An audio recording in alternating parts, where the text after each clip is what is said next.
Assalamualaikum warahmatullahi wabarakatuh. Kami di sini dari kelompok 3 akan mempresentasikan tentang prosedur analisis uji asosiasi. Sebelumnya perkenalkan terlebih dahulu anggota dari kelompok kami. Yang pertama ada Nanda Larasati, NPM 180056. Yang kedua ada Norma Rofi Arini, NPM 190041. Yang ketiga ada Nurmu Jahidah, NPM 190123.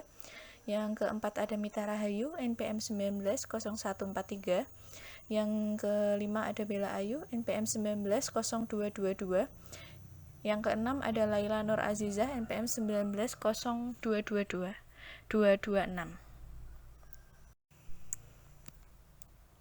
Pengertian uji asosiasi. Uji asosiasi adalah pengujian yang menggunakan dua buah variabel yang saling mempengaruhi. Pengujian asosiasi tidak memperhatikan variabel mana yang independen dan mana yang dependen. Uji asosiasi akan menganalisis apakah sebuah variabel mempunyai hubungan yang signifikan dengan variabel lainnya, dan jika ada hubungan, bagaimana keeratan hubungan tersebut, serta seberapa jauh variabel tersebut mempengaruhi variabel lainnya. Analisis kolerasi dan regresi, baik sederhana maupun berganda, adalah alat analisis yang sering dipakai dalam uji asosiasi.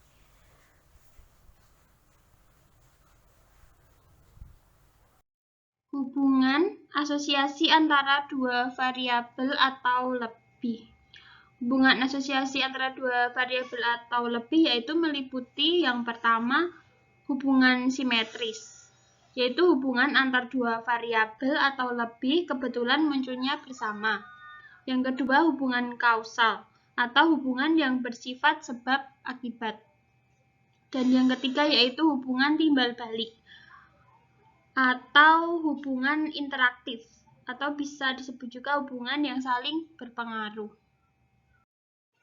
Untuk mencari hubungan antara dua variabel atau lebih dilakukan dengan menghitung kolerasi antar variabel yang akan dicari hubungannya. Kolerasi merupakan angka yang menunjukkan arah dan kuatnya hubungan antar dua variabel atau lebih.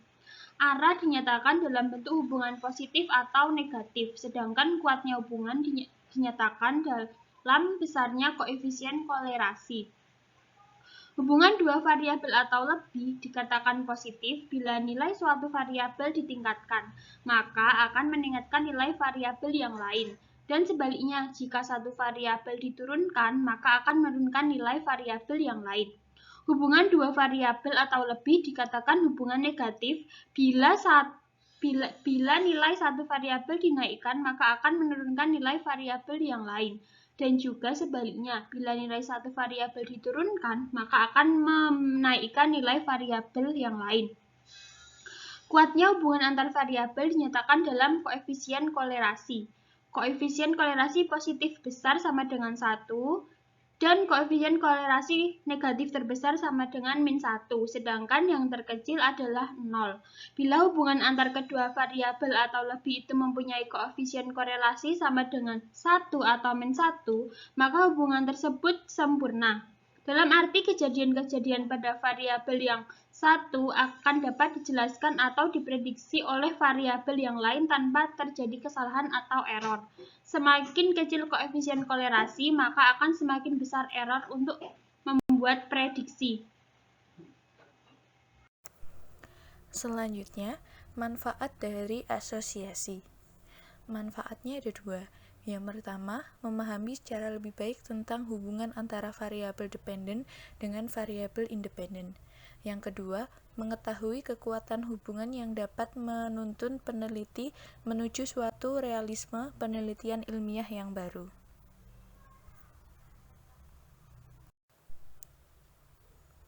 Selanjutnya, pengujian asosiasi parametrik. Pengujian parametrik menggunakan data interval atau rasio dan harus memenuhi asumsi sebagai berikut. Yang pertama, hubungan dua buah variabel harus linear. Yang kedua, mempunyai distribusi normal bivarian atau bivariate normal distribution, yaitu kedua data diambil secara random dari populasi, dan keduanya secara bersama-sama mempunyai distribusi normal. Selanjutnya yaitu pengujian asosiasi parametrik. Untuk statistik, yang pertama yaitu person atau product moment. Untuk keterangannya yaitu untuk variabel kontinu linier yang berhubungan.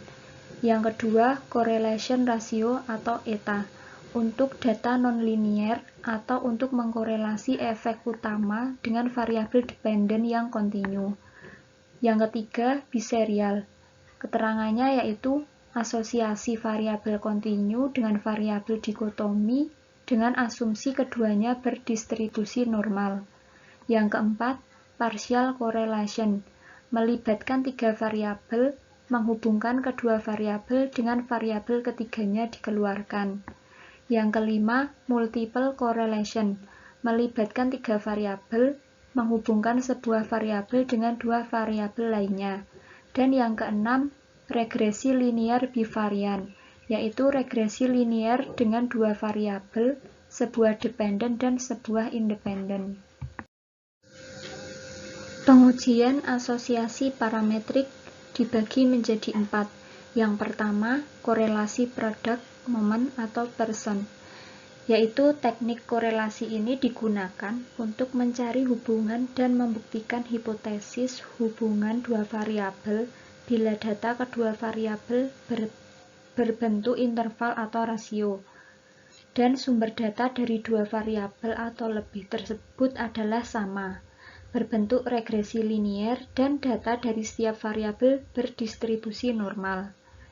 Yang kedua yaitu korelasi ganda. Korelasi ganda atau multiple correlation merupakan angka yang menunjukkan arah dan kuatnya hubungan antara dua variabel independen secara bersama-sama atau lebih dengan satu variabel dependen. Simbol korelasi ganda adalah R. Korelasi ganda untuk dua variabel independen dan satu dependen. Dan yang ketiga yaitu korelasi parsial. Korelasi parsial digunakan untuk menganalisis bila peneliti bermaksud mengetahui pengaruh atau mengetahui hubungan antara variabel independen dan dependen, di mana salah satu variabel independennya dibuat tetap atau dikendalikan. Jadi, korelasi parsial merupakan angka yang menunjukkan arah dan kuatnya hubungan antara dua variabel atau lebih. Setelah satu variabel yang diduga dapat mempengaruhi hubungan variabel tersebut tetap atau dikendalikan. Dan yang terakhir yaitu regresi linear bivariat, yaitu ketika mengambil nilai pengamatan X untuk mengestimasi atau memprediksi nilai Y pasangannya. Prosesnya disebut sebagai prediksi sederhana. Ketika digunakan lebih dari 1x, maka hasilnya adalah suatu fungsi prediktor berganda. Prediksi sederhana dan berganda dibuat dengan menggunakan teknik yang disebut analisis regresi. Baik, untuk selanjutnya saya akan menjelaskan mengenai pengujian asosiasi non-parametrik. Pengujian asosiasi non-parametrik ini digunakan untuk tipe data nominal atau ordinal atau kedua asumsi yang ada di pengujian parametrik tidak dapat dipenuhi. Untuk berikutnya adalah tabel berupa pengujian asosiasi non-parametrik. Yang pertama, statistik. Ada tipe data nominal yang pertama pi, untuk keterangannya X2 berbasis pada tabel 2x2. Untuk yang kedua ada Cramer's V, untuk keterangannya X2 diperbaiki jika dimensi tabel lebih dari 2. Yang ketiga, Cotingene koefisiensi. Keterangannya X2 dengan data dan asumsi distribusi yang fleksibel. Yang keempat, lambda. Keterangannya interpretasi berbasis PRE atau Proportional Reduction in Error. Yang kelima, Goodman dan Kruskal-Stowe. Keterangannya berbasis PRE untuk tabel margin. Yang keenam, Uncertainty Coefficient kappa. Keterangannya berguna untuk tabel multidimensi pengukuran persetujuan. Yang kedua ada tipe data ordinal, yaitu ada gamma. Untuk keterangannya berbasis pada pasangan konkordan, diskordan, P minus Q, dan interpretasi PRE. Selanjutnya ada kendal tau P berbasis pada P minus Q disesuaikan untuk ranking yang bernilai sama. Selanjutnya ada kendal tau C berbasis pada P minus Q disesuaikan untuk dimensi tabel.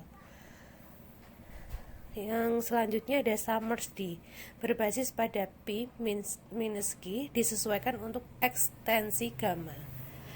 Dan yang terakhir ada Spearman's RHO, korelasi produk momen untuk data yang di ranking. Selanjutnya adalah pengujian asosiasi non-parametrik. Yang pertama adalah koefisien kontingensi. Digunakan untuk menghitung hubungan antar variabel bila datanya berbentuk nominal. Teknik ini mempunyai kaitan erat dengan G-kuadrat yang digunakan untuk menguji hipotesis komparatif atau K dengan sampel independen. Oleh karena itu, rumus yang digunakan mengandung nilai G-kuadrat. Rumusnya adalah C sama dengan X akar dari X kuadrat per N plus X kuadrat. Kemudian yang kedua adalah Kramers P. Adalah modifikasi dari P untuk ukuran tabel yang lebih besar dan memiliki kisaran nilai sampai dengan 1 untuk sembarang bentuk tabel. Kramers dihitung dengan rumus V sama dengan akar dari X kuadrat per N dikali K min 1. Kemudian yang ketiga adalah gamma. Gamma dari Goodman dan Kruskal ialah statistik yang membandingkan pasangan konkordan dan diskordan dan kemudian membakukan hasilnya dengan memaksimumkan nilai penyebutnya. Rumus dari gamma adalah R sama dengan P min Q per P plus Q. Yang keempat adalah korelasi Spearman-Rank.